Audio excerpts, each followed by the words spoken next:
నమస్తే, welcome to career times. నేను Monika. MBBS చాలా మంది విద్యార్థులు కళ్ళగనే కోర్స్. ప్రతి ఒక్క విద్యార్థి డాక్టర్ అవ్వాలి. తల్లిదండ్రులు కూడా వారి పిల్లలను ఎంత కష్టమైనా సరే డాక్టర్ చదివించాలని ఆశపడుతుంటారు. ఎంబీబీఎస్ చదవాలని ఆశ ఉండి భారతదేశంలో సీట్ రాని విద్యార్థులు విదేశాల్లో ఎంబీబీఎస్ విద్య చదువుకోవాలి అనుకున్నప్పుడు తీసుకోవాల్సిన జాగ్రత్తలేంటి? ఎలాంటి కాలేజ్ ను సెలెక్ట్ చేసుకోవాలి? ఇలాంటి మరిన్ని ప్రశ్నలకు సంబంధించి సమాధానాలు మనతో పంచుకోవడానికి 20 సంవత్సరాలుగా విద్యారంగంలో లక్షల మంది విద్యార్థులకు నిర్విరామంగా సేవలు అందిస్తూ ఉన్నత విద్యార్థులుగా తీర్చిదిద్దుతూ అనేక మంది డాక్టర్ కళ్లను సాకారం చేసుకునేందుకు తోడ్పాటు అందించిన ఈ వింగ్స్ అబ్రాడ్ సంస్థ నుంచి ఆ సంస్థ డైరెక్టర్ శ్రీధర్ గారు ఈరోజు మనతో పాటు ఉన్నారు. నమస్తే శ్రీధర్ గారు. నమస్తే అండి. ఓవరాల్ గా మీ ఎక్స్పీరియన్స్ వచ్చేసి 20 years. అంటే అబ్రాడ్ అనగానే ఒక్క దేశమే రాదు, చాలా దేశాలు ఉంటాయి. కాబట్టి మీకున్న ఎక్స్పీరియన్స్ లో ఒక కొత్త దేశం లేదా ఒక దేశంలో మీరు స్టూడెంట్ ని జాయిన్ చేయాలనుకున్నప్పుడు ముఖ్యంగా ఏ అంశాలు మీరు పరిగణలోకి తీసుకుంటారు? తప్పకుండా అండి. ఇప్పుడు మనకి నార్మల్ కోర్సెస్ తీసుకున్నాం అనుకోండి, ఏ కంట్రీకి ఎక్కడికి వెళ్ళి అలా చదువుకున్నా కానీ మనకి ఇబ్బంది ఉండదండి. కానీ మెడిసిన్కి వచ్చేసరికి మన మెడికల్ రెగ్యులేటరీ బాడీ, ఇండియాలో ఎన్ఎంసి నేషనల్ మెడికల్ కమిషన్ అనేది ఒకటి రెగ్యులేటరీ బాడీ ఉంటుంది. ఈ రెగ్యులేటరీ బాడీ ఏదైతే రెగ్యులేషన్స్ FMGL 2021లో ఫ్రేమ్ చేసి ఇచ్చిందో ఆ రెగ్యులేషన్స్ ప్రకారంగా ఏ కంట్రీలో చదువుకుంటే పిల్లల సర్టిఫికేట్ అనేది ఇండియాలో ఎన్ఎంసి యాక్సెప్ట్ చేస్తుందో అటువంటి కంట్రీస్కి పిల్లల్ని పంపించడానికి ఫస్ట్ ప్రయత్నిస్తామండి. సో దీంట్లో భాగంగా మనం ఎన్ఎంసి రెగ్యులేషన్స్ ఏంటి అనేది కనుక చూసుకుంటే, ముందుగా ఎన్ఎంసి ఏం చెప్తుందంటే, ఏ కంట్రీకి అయితే మీరు వెళ్ళి చదువుకుంటున్నారో అక్కడ 54 months అంటే 4.5 సంవత్సరాల మెడిసిన్ కోర్స్ అనేది కంపల్సరీ చదవాల్సిన అవసరం ఉంటుంది.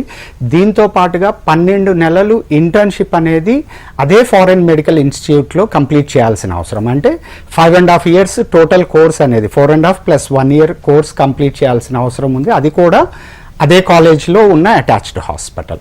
కంప్లీట్ కోర్స్ అనేది ఇంగ్లీష్ మీడియంలో చదువుకోవాల్సిన అవసరం ఉంది. దీంతో పాటుగా Schedule 1లో మెన్షన్ చేసిన అన్ని డిపార్ట్మెంట్స్ వీళ్ళకి ఆ కరికులంలో ఇన్వాల్వ్ అయ్యి ఉండాలి. వీటితో పాటుగా అండి లైసెన్సింగ్ పాలసీ ఒకటి తీసుకొచ్చిందండి. అంటే మనం ఇప్పుడు ఏ కంట్రీకి అయితే వెళ్తున్నామో ఆ కంట్రీలో ఆ దేశ పౌరులకి ఎటువంటి మెడిసిన్ని ప్రాక్టీస్ చేయడానికి అర్హత కలిగిన లైసెన్స్ ఇవ్వటం జరుగుతుందో అలాంటి లైసెన్సే మనం కూడా తీసుకొని వచ్చి ఎన్ఎంసికి అప్లై చేసిన తర్వాత మాత్రమే మన సర్టిఫికేట్ని యాక్సెప్ట్ చేసి లైసెన్సింగ్ ఎగ్జామ్కి అలౌ చేయడం జరుగుతుంది. సో ఈ పాయింట్స్ అన్నీ చూసుకుంటే చాలా కంట్రీస్లో ఇది వ్యాలిడ్ అవుతుందా లేదా అనేది చాలామందికి క్వశ్చన్ మార్క్స్ ఉంటాయి. సో మీరు వెళ్తున్న కంట్రీస్లో ఉన్న మెడికల్ పాలసీస్ ఏంటి, నార్మ్స్ ఏంటి, రూల్స్ అండ్ రెగ్యులేషన్స్ ఏంటి, ఇవన్నీ చూసుకోవాల్సిన అవసరం ఎంతైనా ఉంది. సో దానికోసంగా మేము రీసెర్చ్ చేసి ఏ కంట్రీలో మెడికల్ పాలసీస్ ఎలా ఉన్నాయి, అది మనకి ఎన్ఎంసికి యాక్సెప్ట్ చేసే విధంగా ఉన్నాయా లేవా అనేది మేము చూసుకొని యాక్సెప్ట్ చేసే విధంగా ఉన్న కంట్రీస్కి మాత్రమే పిల్లల్ని పంపించడం జరుగుతుంది. అంటే ఇప్పుడు ఎన్ఎంసి నార్మ్స్ ప్రకారం నీట్ ఎగ్జామ్ అయితే క్వాలిఫై అయితేనే ఉంటుంది అనే వర్షన్ ఉంటుందా, లేకపోతే ఒకవేళ క్వాలిఫై అవ్వకపోయినా వాళ్ళు అబ్రాడ్ లో చదువుకోవడానికి ఆప్షన్ అనేది ఉంటుంది అంటారా? డెఫినెట్లీ ఉంటుందండి. కాకపోతే ఇక్కడ ఒక కాంప్లికేషన్ ఏంటంటే, ఎవరైతే నీట్ క్వాలిఫై అయ్యి ఎంబీబీఎస్ ఇందాక చెప్పిన రెగ్యులేషన్స్ ప్రకారంగా చదువుకొని తిరిగి వస్తారో వాళ్ళకి ఇండియన్ లైసెన్సింగ్ ఎగ్జామ్ రాయడానికి అర్హత ఉంటుంది. కానీ కొంతమంది పిల్లలు ఏంటంటే వితౌట్ నీట్ వెళ్ళిపోయి అక్కడ చదువుకొని వచ్చి మళ్ళీ రాసుకోవచ్చు, లేకపోతే ఈ సంవత్సరం నీట్ క్వాలిఫై అవ్వకుండా వెళ్ళిపోయి వచ్చే సంవత్సరం నేను నీట్ క్వాలిఫై అవ్వచ్చు అనే అపోహలో ఉంటారు. ఇక్కడ ఫ్యాక్ట్ ఏంటంటే, ఎవరైతే వితౌట్ నీట్ అంటే నీట్ క్వాలిఫై అవ్వకుండా వెళ్తారో వాళ్ళకి ఇండియాలో ఉన్న medical regulatory body NMC conduct చేసే లైసెన్సింగ్ ఎగ్జామ్ అనేది రాయనివ్వదు. సో పిల్లలు వెళ్ళాలి అనుకునే వాళ్ళు, వితౌట్ నీట్ వెళ్ళాలి అనుకునే వాళ్ళు అబ్రాడ్లోనే పీజీ చేసి అక్కడ కంప్లీట్ చేసుకొని అక్కడ సెటిల్ అవ్వాలి అనుకునే వాళ్ళు కొంతమంది ఉంటే, ఇంకొంతమంది ఏంటంటే ఇటు US, UK, Canada, Australia, New Zealand ఈ 5 కంట్రీస్లో పీజీ కంప్లీట్ చేసుకొని మళ్ళీ ఇండియాకి రావచ్చు అనే ఒక ఉద్దేశంతో వెళ్తారు. కానీ వితౌట్ నీట్ వెళ్ళి ఎంబీబీఎస్ కంప్లీట్ అయ్యి తిరిగి వస్తే మాత్రం వీళ్ళు లైసెన్సింగ్ ఎగ్జామ్ అనేది రాయడానికి ఎలిజిబిలిటీ ఉండదు. అయితే శ్రీధర్ గారు, మనం చూస్తుంటాం చాలా మంది స్టూడెంట్స్ ఏం చేస్తారు, లాంగ్ టర్మ్ తీసుకొని కొన్ని ఇయర్స్ తరబడి ఫ్రీ సీట్ కోసం ట్రై చేస్తుంటారు కదా. అంటే వాళ్ళు చాలా ఇయర్స్ వేస్ట్ అయిపోతాయి కదా. ఒకవేళ అది కరెక్టేనా? నిజంగా అలా వేస్ట్ అయిపోయినా పర్వాలేదు ఫ్రీ సీట్, లేకపోతే వాళ్ళు అనుకున్న ర్యాంక్, ఇది నిజంగా అవసరం అంటారా? ఇక్కడ చాలా మంది చేసే మేజర్ మిస్టేక్ ఏంటంటేనండి, ఈ అకాడమిక్ గ్యాప్ని వీళ్ళకి తెలియకుండానే పెంచుకుంటూ వెళ్తారు. ఈ లాంగ్ టర్మ్ కోసంగా 1 year అని 2 years అని 3 years అని ఇట్లా చాలామంది లాంగ్ టర్మ్ దీంట్లో వెళ్తుంటారు. ఎఫర్ట్ చేయగలిగి వాళ్ళకి ఆప్షన్ ఉంటే కనుక అబ్రాడ్ వెళ్ళటానికి, అబ్రాడ్లో MBBS కంప్లీట్ చేసుకొని రావడానికి చాలా అవకాశాలు ఉన్నాయి. అయితే ఇక్కడ మీరు అడిగిన క్వశ్చన్లో లాంగ్ టర్మ్ తీసుకోవడం సరైన నిర్ణయమా కాదా అనే దానికి మాట్లాడితే, వీళ్ళకి ఇప్పుడు ఇండియాలో ఇంతకు ముందు లైసెన్సింగ్ ఎగ్జామ్ అనేది ఏం లేకుండా ఉండేది.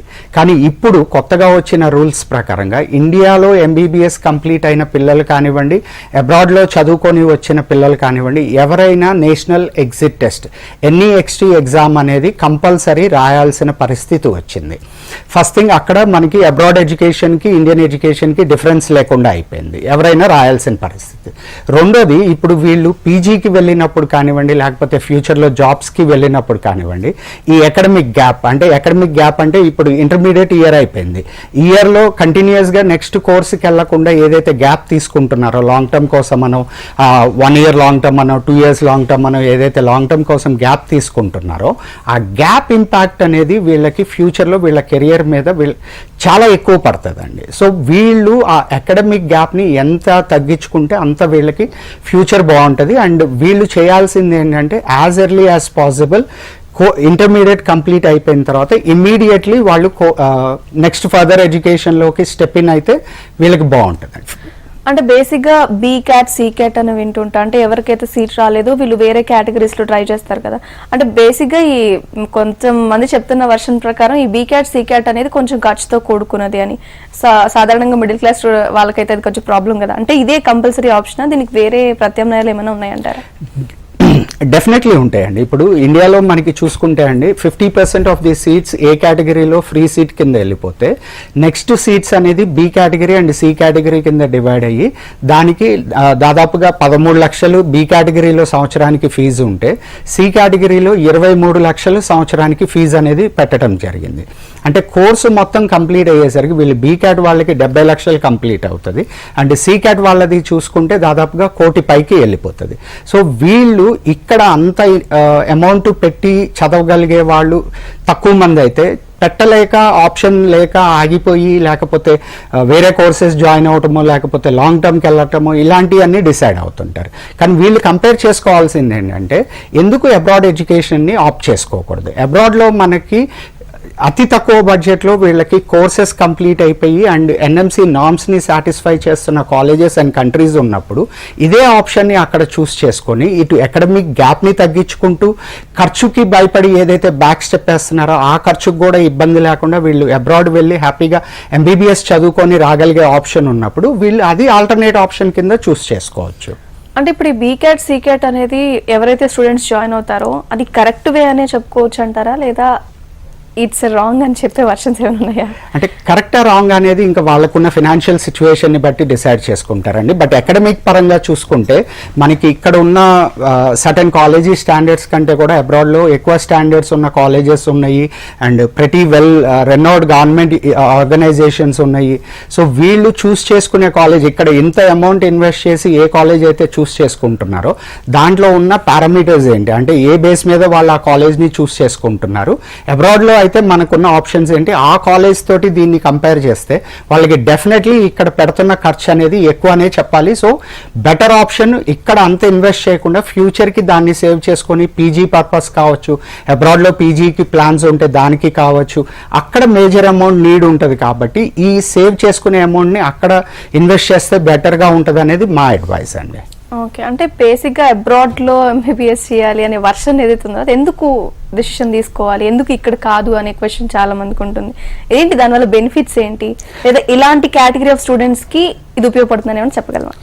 ఫస్ట్ థింగ్ అండి, ఇక్కడ చాలా మందికి ఉండే అపోహ ఏంటంటే ఫ్రీ సీట్ వస్తే ఇక్కడ జాయిన్ అయిపోతారు, ఫ్రీ సీట్ రాని వాళ్ళు మాత్రమే అబ్రాడ్ వెళ్తారు అనేది ఒక అపోహ అండి. చాలా మంది పిల్లలు ఉన్నారు ఆల్మోస్ట్ ఇక్కడ ఫ్రీ కేటగిరీ సీట్ వచ్చినా కానీ అది వదిలేసుకొని అబ్రాడ్లో MBBS ఆప్ట్ చేసుకున్న పిల్లలు ఉన్నారు.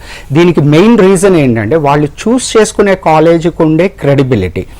మనకి ఎంబీబీఎస్ అనేది ఏ కోర్స్ అయినా అండి, మనం తీసుకునే కాలేజీ, ఆ కాలేజ్ ఇచ్చే సర్టిఫికేట్ మనకి గ్లోబల్ యాక్సెప్టెన్స్ అనేది ఉండాలి. అంటే ఫ్యూచర్లో వీళ్ళు ఏ కంట్రీకి వెళ్ళినా కానీ ఆ సర్టిఫికేట్ వ్యాలిడ్ అవ్వాలి. సో ఇక్కడ మనకి కొన్ని లిమిటేషన్స్, కొన్ని కాలేజెస్ సర్టిఫికేట్ అబ్రాడ్లో వ్యాలిడ్ అవ్వకపోవటం, ఇలాంటి ప్రాబ్లమ్స్ని తప్పించుకోవడానికి, ప్లస్ దీనికంటే ఇక్కడ దొరికే దానికంటే బెటర్ ఎడ్యుకేషన్ దొరుకుతుంది అనే ఒక ఆశతోటి పిల్లలు అనేది అబ్రాడ్ వెళ్ళటానికి ఎక్కువ ఇంట్రెస్ట్ చూపిస్తారు. అండ్ మోర్ ఓవర్ ఈ B category, C category budget పరంగా చూసుకుంటే ఇక్కడికంటే మనకి బి కేటగిరీ తోటి కంపేర్ చేస్తే 50%లో అయిపోతాయి అక్కడ కోర్స్ అనేది. సి కేటగిరీ తోటి కంపేర్ చేసుకుంటే 30 to 35%లో మనకి కంప్లీట్ కోర్స్ ఇంక్లూజివ్ ఆఫ్ వాళ్ళ హాస్టల్ కానివ్వండి, ఫుడ్ ఎక్స్పెన్సెస్ కానివ్వండి, అన్నీ కంప్లీట్ చేసుకొని టోటల్ ఎంబీబీఎస్ కోర్స్ కంప్లీట్ చేసుకొని రాగలిగే ఆప్షన్ అనేది వీళ్ళకి అక్కడ అందుబాటులోకి ఉంది. బేసిక్గా ఎఫ్ఎంజీఈ అంటుంటారు, ఏంటి దానికి సంబంధించింది, ఆ ఎగ్జామ్ ఏంటి అండ్ దానికి కోచింగ్ ఎలా ఉంటుంది, పాస్ పర్సంటేజ్ మీ దగ్గర ఎలా ఉంది? ఫస్ట్ థింగ్ అండి, ఎఫ్ఎంజీ అనేది ఫారెన్ మెడికల్ గ్రాడ్యుయేట్ ఎగ్జామినేషన్. ఇంతకు ముందు పిల్లలు ఎవరైతే వేరే దేశం వెళ్ళి ఎంబీబీఎస్ కోర్స్ చదువుకొని తిరిగి భారతదేశం వస్తారో వాళ్ళకి మాత్రమే ఈ FMG foreign medical graduate examination అనేది పెట్టేవాళ్ళు. కానీ ఇప్పుడు కొత్తగా వచ్చిన రూల్స్ ప్రకారం ఏంటంటే, ఇండియాలో చదువుకునే పిల్లలకి, బయట చదువుకొని వచ్చే పిల్లలకి ఎన్ఈఎక్స్టీ, నేషనల్ ఎగ్జిట్ టెస్ట్ అనే లైసెన్సింగ్ ఎగ్జామ్ అనేది పెట్టడం జరుగుతుంది. సో ఈ ఎప్పుడైతే డిఫరెన్స్ అనేది లేదో పిల్లలకి అక్కడ కావాల్సింది ఏంటంటే స్టాండర్డ్ ఆఫ్ ఎడ్యుకేషన్. అంటే డే 1 నుంచి సెమిస్టర్ వైజ్గా వీళ్ళకి ప్రాక్టికల్ ఓరియంటెడ్ ట్రైనింగ్ అనేది, ప్లస్ ఇండియన్ ఫ్యాకల్టీ తోటి మనం సపరేట్గా మన పిల్లలకి క్లాసెస్ చెప్పించడం కానివ్వండి, మిడ్ టర్మ్ ఎగ్జామ్స్ కండక్ట్ చేయించడం కానివ్వండి, గ్రాండ్ ఎగ్జామ్స్ కండక్ట్ చేయడం కానివ్వండి, వీటి వల్ల ఏంటంటే ఎఫ్ఎంజీఈ సక్సెస్ రేట్ ఆర్ రాబోయే ఎన్ఈఎక్స్టీ సక్సెస్ రేట్ అనేది ఎక్కువ ఉంటుంది. అండ్ మా దగ్గర మన కాలేజీ కనుక మీరు తీసుకుంటే పోయిన సంవత్సరం 2 తెలుగు రాష్ట్రాల నుంచి పాస్ అవుట్ అయిన పిల్లల్లో 80% మంది ఎఫ్ఎంజీఈ ఎగ్జామ్ అనేది ఫస్ట్ అటెంప్ట్లో క్లియర్ చేయడం జరిగిందండి. అంటే బేసిక్గా స్టూడెంట్స్ నిన్ననే అడ్మిషన్ తీసుకుని కిర్గిస్తాన్ దానికి సంబంధించి కాలేజ్కి జాయిన్ అయినట్టు కూడా మా దగ్గర ఇన్ఫర్మేషన్ అయితే ఉంది. సో దానికి సంబంధించి ఏమైనా చెప్తారంటే కిర్గిస్తాన్లో ఎలా ఉంది ఏంటి ఆ డీటెయిల్స్, వాళ్ళు ఎలా హ్యాపీ ఫీల్ అయ్యారు?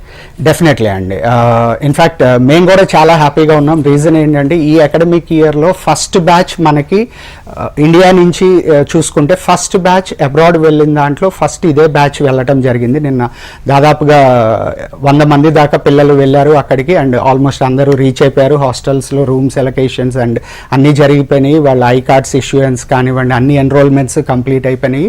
రేపు మండే నుంచి వాళ్ళకి క్లాసెస్ కూడా స్టార్ట్ అవుతున్నాయి.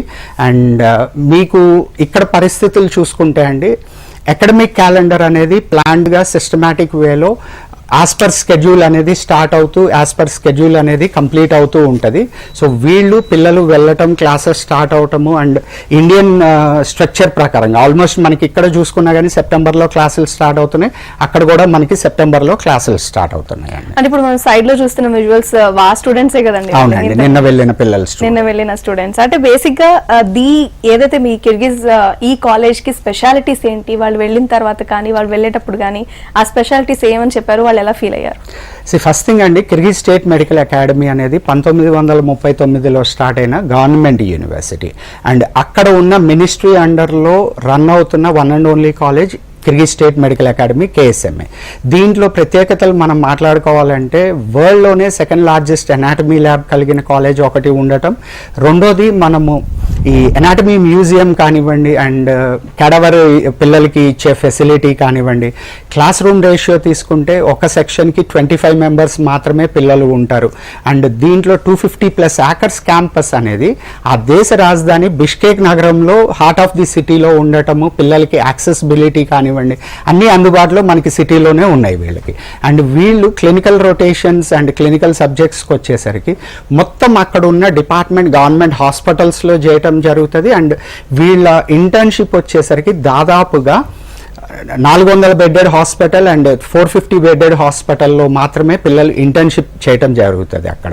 అండ్ ఇక్కడ ఉన్న ఇంకో ప్రత్యేకత ఏంటంటే వీళ్ళకి రీసెర్చ్ యాక్టివిటీ అండి, చాలా మందికి MBBS లెవెల్లో రీసెర్చ్ యాక్టివిటీలో ఇన్వాల్వ్ చేయించడం అనేది జరగదు. రీజన్ ఏంటంటే ఆ కాలేజ్లో రీసెర్చ్ ల్యాబ్ లేకపోవచ్చు, లేకపోతే రీసెర్చ్ స్కాలర్స్ లేకపోవచ్చు, రీసెర్చ్ యాక్టివిటీస్ జరగకపోవచ్చు. బట్ KSMAలో మనకి కంటిన్యూస్లీ జర్మనీకి సంబంధించిన క్లినికల్ రీసెర్చ్ ప్రాజెక్ట్స్ జరుగుతున్నాయి. అండ్ ఈ కాలేజ్లో జరిగిన రీసెర్చ్కి సంబంధించి 30 పేటెంట్స్ ఆల్రెడీ వచ్చున్నాయి. సో పిల్లలు ఇక్కడ MBBS లెవెల్లోనే క్లినికల్ రీసెర్చ్ యాక్టివిటీస్లో పార్టిసిపేట్ చేయడానికి 100% స్కోప్ ఉన్న కాలేజ్ KSMA.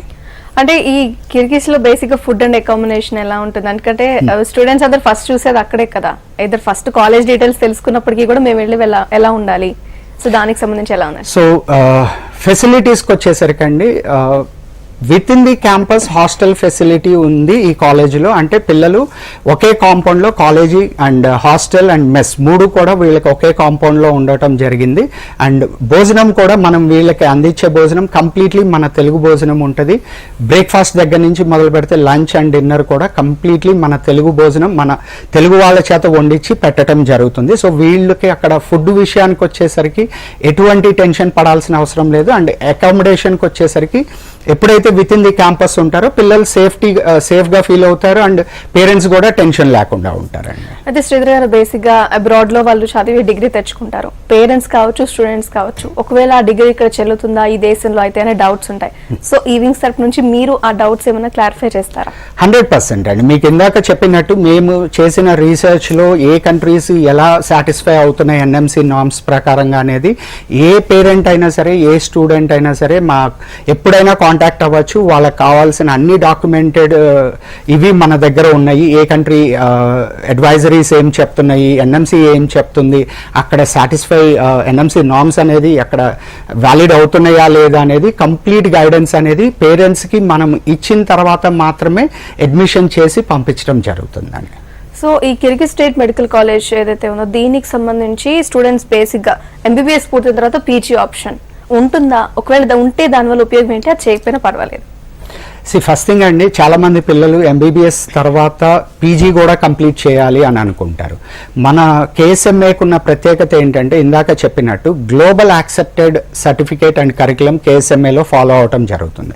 సో పిల్లలు ఇక్కడ MBBS కంప్లీట్ అయిపోయిన తర్వాత వాళ్ళకి KSMA నుంచి వచ్చే సర్టిఫికేట్ గ్లోబలీ అంటే వరల్డ్లో వాళ్ళు ఫ్యూచర్లో ఏ కంట్రీకి వెళ్ళాలనుకున్నా అది PG చదవటం కోసం కావచ్చు, లేకపోతే జాబ్ పర్పస్గా కావచ్చు, లైసెన్సింగ్ ఎగ్జామ్కి రాయటానికి కావచ్చు, 100% ఈ కాలేజ్ సర్టిఫికేట్ అనేది వ్యాలిడ్ అవుతుంది అక్కడ.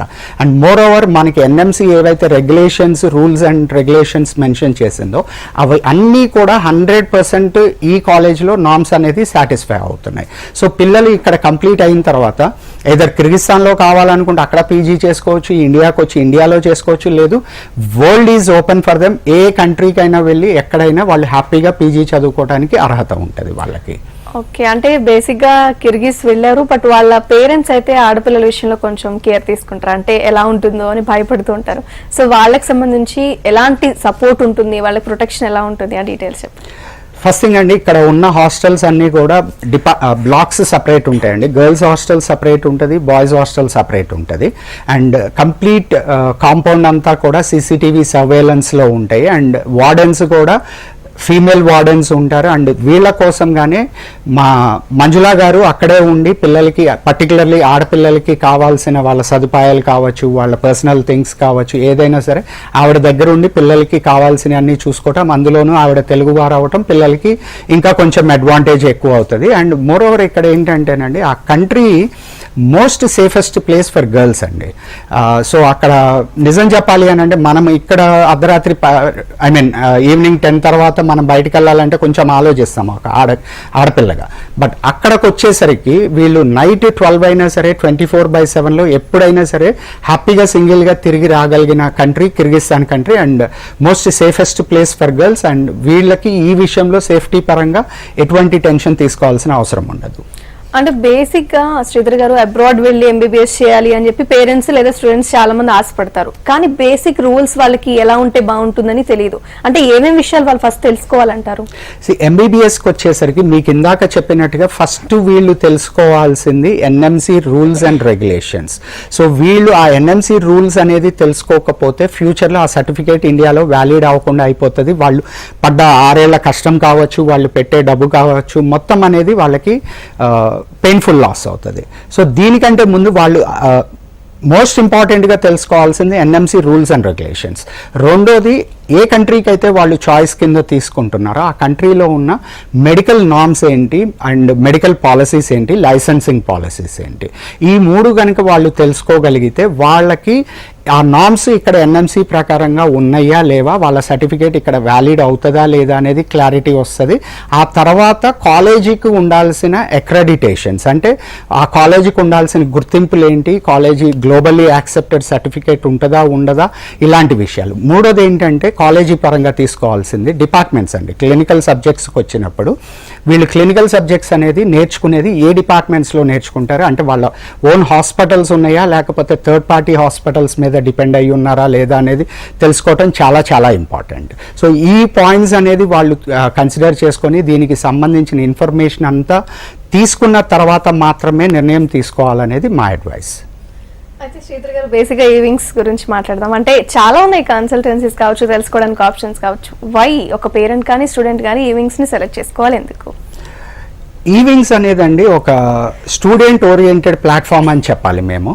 సో వీళ్ళకి ఎంబీబీఎస్ అడ్మిషన్కి వచ్చినప్పుడు ఇచ్చిన గైడెన్స్ కావచ్చు, మెంటరింగ్ కావచ్చు, అది కోర్సు కంప్లీట్ అయ్యేదాకా కూడా వాళ్ళకి అదే టైప్ ఆఫ్ గైడెన్స్, అదే టైప్ ఆఫ్ మెంటరింగ్ ప్రతి ఫేజ్లోన, అది పీజీకి సంబంధించింది కావచ్చు, ఇండియాకి వచ్చి రాసే లైసెన్సింగ్ ఎగ్జామ్కి సంబంధించింది కావచ్చు, ఇండియన్ ఫ్యాకల్టీని పెట్టి సపరేట్గా క్లాసెస్ చెప్పించే మోడల్ కావచ్చు, లేకపోతే నెక్స్ట్ ఎగ్జామ్ ట్రైనింగ్ అనేది విత్ ఇన్ ది క్యాంపసే ఇండియన్ ఫ్యాకల్టీ చేత చేపించడం కావచ్చు. ఇన్ఫ్యాక్ట్ రేపు అక్టోబర్ నుంచి యుఎస్ఎంఎల్ఈ ట్రైనింగ్ కూడా మనం క్యాంపస్లో స్టార్ట్ చేయడం జరుగుతుంది. ఎవరైతే పిల్లలు ఫ్యూచర్లో యుఎస్ వెళ్ళాలనుకుంటారో వాళ్ళ కోసంగా. ఇట్లా ప్రతి ఫేజ్లో, అంటే అకాడమిక్ పరంగా కావచ్చు, మోటివేషన్ పరంగా కావచ్చు, మెంటరింగ్ అనేది most important thing in MBBS education. పిల్లలు డిమోటివేట్ అవ్వకుండా కంటిన్యూస్గా మోటివేటెడ్గా ఉండాలి అని అంటే వాళ్ళతోటి ఎప్పుడు మాట్లాడుతూ ఉంటూ, ఎప్పుడు అందుబాటులో వాళ్ళకి ఉంటూ, వాళ్ళకి కావాల్సిన చిన్న చిన్న అవసరాలన్నీ తీరుస్తూ, వాళ్ళకి ఏ గైడెన్స్, అకాడమిక్ పరంగా ఏ గైడెన్స్ కావాలన్నా అవన్నీ ప్రొవైడ్ చేస్తూ,